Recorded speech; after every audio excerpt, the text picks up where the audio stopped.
quelque part, aider beaucoup à comprendre ce qu'est le métier, c'est parce que ça vient de Dinan en Belgique. C'est à Dinan en Belgique, au XIVe siècle, que la ville donne le nom au métier, parce qu'il y en a beaucoup là-bas, simplement. À partir de là, je vais commencer à travailler mon métal. L'idée, c'est de faire le corbeau, donc d'avoir des creux comme ça où je vais venir travailler directement dedans. Alors vous vous dites, ah ben facile le métier, hein. Je donne des grands coups de marteau et du coup je forme mon métal. Seulement le métal a beaucoup d'humour, hein. Je tape là, ça se lève là, je tape là, ça se lève là, je tape là, ça se lève là.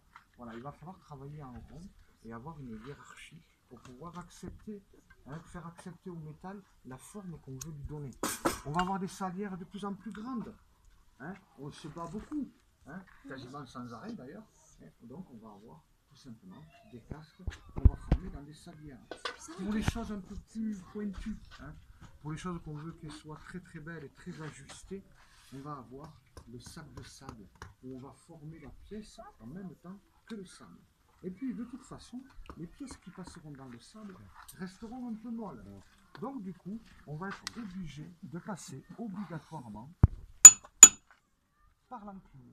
Alors les enclumes, souvent dans notre tête, hein, à tous, même à moi,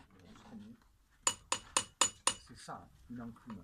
Alors ça s'appelle une bigorne, parce qu'il y a deux cornes. Il y en a de toutes les sortes. Hein.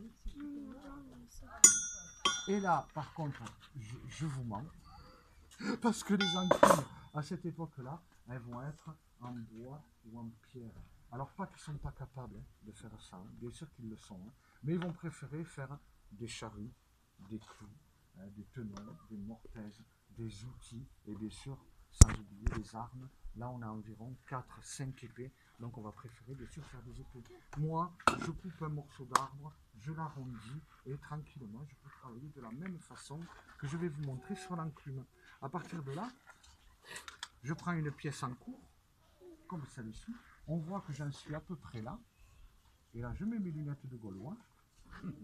Et on est parti. On couche le métal de cette façon-là, petit à petit.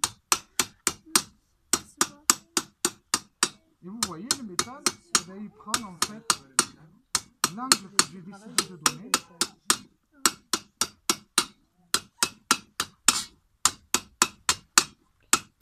Ce qui est très important, comme vous voyez, ça fait un peu comme une machine à coudre. C'est-à-dire que le marteau, lui, tape toujours au même endroit, hein, c'est très important, toujours le même angle pour la pièce, et c'est la pièce qui défile tranquillement sous le marteau.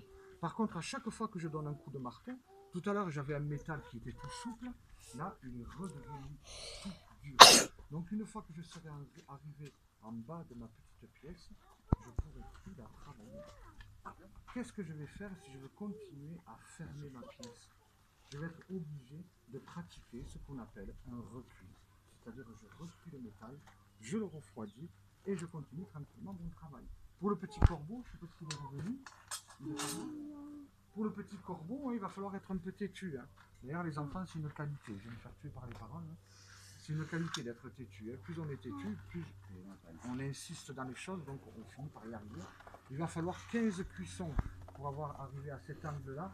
Au bout d'un moment, il va falloir travailler avec des enclumes de plus en plus petites pour travailler directement à l'intérieur de la pièce. Maintenant qu'on a fait ceci, on va s'intéresser à tout ce qui est décoration. On va se servir pour faire des bas-reliefs. Alors les Celtes n'écrivent pas. Ils racontent des histoires, toute leur histoire, ils les racontent sur les bas-reliefs, un peu comme faisaient les Égyptiens, hein, directement dans de la pierre. Ça ne veut pas dire que ça veut pas être attention, ça mais tout va être éphémère. Par contre, on utilise des bas-reliefs. Et on va utiliser la technique que je vais vous expliquer. L'idée, ça va être dans du métal, pas dans de la pierre. L'idée, c'est de venir dessiner directement, hein, sur mon petit bol, hein, parce qu'on n'a pas les yeux, on n'a rien du tout. Et je viens dessiner directement sur le bol. Petite problématique, on a affaire à du métal, donc dès que je vais taper dessus, il va se tordre. Il va falloir que j'utilise un autre métal à cette époque-là, le plomb, pour protéger ma pièce. Le plomb, comme l'or, ils ne veulent pas me laisser travailler ailleurs, le plomb, comme l'or, à l'état naturel, il est malléable. Partout où je vais frapper, il se tord tranquillement. Par contre, à côté, il ne se tord pas du tout. Il a une température de fusion beaucoup plus basse que mon laiton ou que mon cuivre. Donc je vais m'en servir pour protéger ma pièce. Je vais m'en servir pour faire une matrice quelque part. C'est-à-dire que je vais fondre le plomb à l'intérieur de la pièce. Le plomb va épouser la forme. Et là, je vais revenir avec ma petite enclume, dessiner les yeux, les paupières, le crâne, le nez, ainsi de suite. Une fois que tout sera fait, On réchauffe pour faire couler. on réchauffe. Mais avant, j'explique que ça n'a pas bougé parce que ça tient, effectivement, le plomb tient la pièce, donc elle ne se déforme pas du tout. Elle se déforme qu'à l'endroit où je frappe. Après, je chauffe pour enlever le plomb, je recule la pièce. Et là,